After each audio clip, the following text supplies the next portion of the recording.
جو شہرت طلب کی جا رہی ہے کہ لوگوں میں وہ مشہور ہو یا لوگ اس کی تعریف کریں، تو یہ سچ کی بنیاد پہ ہے یا جھوٹ کی بنیاد پہ؟ ایک ہے کہ ایک آدمی نے کچھ کیا نہیں ہے اور وہ یہ چاہتا ہے کہ اس کام پر بھی میری تعریف کی جائے اور یہ کارنامہ میری طرف منسوب کیا جائے، تو یہ جو جھوٹی شہرت کی طلب ہے اور جھوٹی تعریف کی طلب ہے، تو یہ تو جھوٹ ہونے کی وجہ سے حرام ہے۔ صحیح۔ اور قرآن پاک کے اندر اس میں بڑی سخت وعید بیان فرمائی گئی ہے کہ وہ لوگ جو یہ چاہتے ہیں کہ ان کی تعریف اس کام پر کی جائے جو انہوں نے کیا ہی نہیں، تو فرمایا یہ جو بغیر کیے اچھی تعریف کے طلبگار ہیں، تو فرمایا کہ انہیں دردناک عذاب سے تم دور نہ سمجھو، یہ دردناک عذاب کے قریب ہیں، یہ اس کے مستحق ہیں۔ تو یہ ہے جھوٹی تعریف۔ دوسرے نمبر پہ ہے کہ جو کام کیا ہے، جو خوبی ہے، جو صلاحیت ہے، اسی پر شہرت کی طلب ہے۔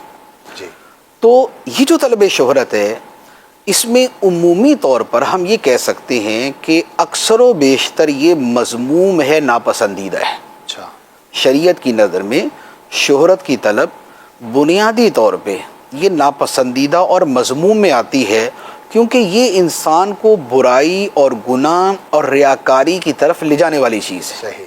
تو اکثر و بیشتر چونکہ ادھر لے کے جاتی ہے، تو لہذا اس لیے ابتدائی طور پہ یہ مذموم ہے، الا یہ کہ کوئی بندہ اچھی نیت سے یہ چاہے کہ اسے شہرت ملے، اسے زیادہ شہرت ملے، تاکہ اس شہرت کے ذریعے وہ اس کی بات لوگوں میں زیادہ مقبول ہو، اس کی اصلاح اور اس کا واعظ اور اس کی نصیحت اور اس کا لوگوں کو سمجھانا لوگوں پہ زیادہ اثر انداز ہو۔